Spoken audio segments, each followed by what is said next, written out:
Alright, so after many failed attempts at figuring out how to cheat the PokéWalker into getting free steps, I figured out I actually built this contraption out of Legos to do it for me. The actual mechanical part is right here. This is just a base I built for it because the PokéWalker is so relatively heavy compared to this Lego piece here that it kept falling off my desk. So this is a little stand I built. I know the colors aren't really that coordinated, but I had a bunch of spare parts lying around.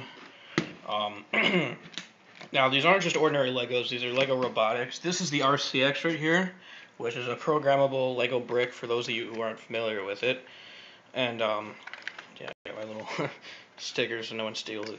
Anyway, yeah. So basically, you can program this, and, I was in Lego robotics in middle school, so we use this stuff all the time. As far as, programming it and stuff goes. So basically how this works is this little thing in here is called a gear rack.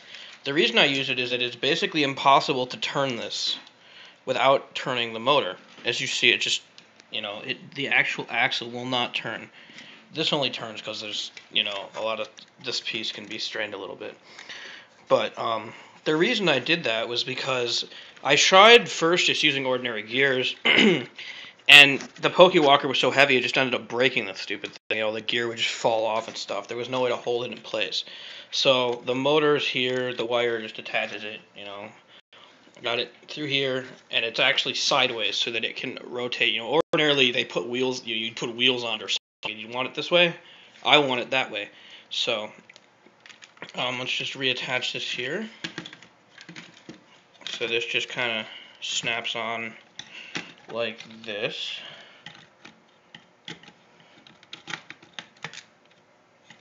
Alright. Whoops. This piece should be... Okay. Now, the tape on the sides is because the PokéWalker kept swinging into here and getting stuck. So this way it'll just breeze over it like that. Because of the fact that it's putting weight on it, this piece can actually end up spinning around. So without further ado, I will show you how this works. Without having anything on it, basically, if I run this here, it basically just spins like this. It just spins the motor back and forth, and just repeats this forever until I shut it off. So you say, why did I make it this way? Well, one of my friends discovered that if you take the PokéWalker and you swing it like this, kind of like a pendulum, that it will actually think you're walking. So I tried first attaching it to a fan blade, but just purely spinning it doesn't work because of what's called centrifugal force, or as physics nerds would call it, inertia.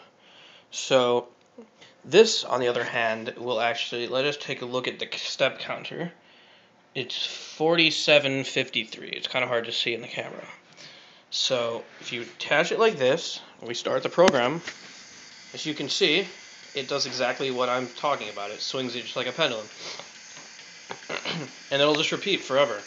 I know it's not perfectly quiet and it makes noise, but this way I could just leave it go and go watch TV and come back an hour later and have several thousand steps. So let's turn this off. Check my step counter.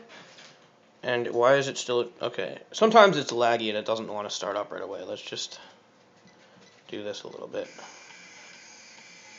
Okay. Let's try this again. It does that sometimes. Pardon me.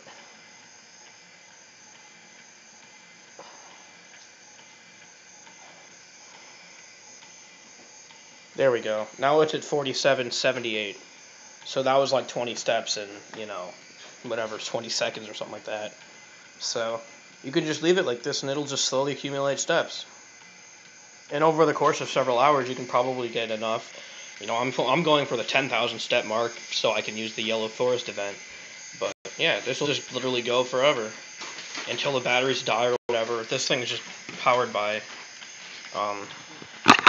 6 AA batteries. It's kind of a waste, but I didn't make this. Blame Lego for that.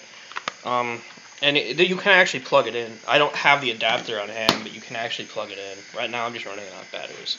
So that's my little PokéWalker cheating device. I hope you enjoy it. If you want to build one like this, if you have a Lego robotics kit at your disposal and want to build something like this, let me know and I can just easily write up a blueprint or just take some detailed pictures or something of it, because this works pretty well. So yeah, like I said, this is the actual mechanical part. This is just a base so that it supports it and it doesn't fall. Alright, that's it. DRF out.